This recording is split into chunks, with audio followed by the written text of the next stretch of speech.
Hello all, ఇదేంటో తెలుసా? Apricot delight. నేను ఇదే ఫస్ట్ టైం చేయడం, అలాగే తినడం కూడా ఇదే ఫస్ట్ టైము. మీరు ఎప్పుడైనా తింటే కామెంట్ చేయండి. సరే, కానీ ఫస్ట్ రెసిపీలోకి వెళ్ళిపోదాం.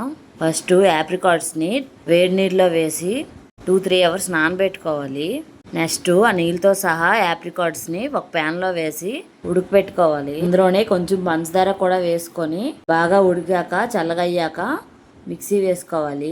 తరువాత ఫ్రెష్ క్రీమ్లో కండెన్స్డ్ మిల్క్ వేసుకొని కలుపుకోవాలి.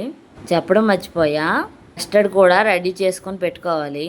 నెక్స్ట్ బ్రెడ్ స్లైసెస్ని ఒక ట్రేలో పేర్చుకొని మనం రెడీ చేసుకున్న పక్కన పెట్టుకున్నవన్నీ ఒక్కొక్క లేయర్గా అప్లై చేసుకోవాలి.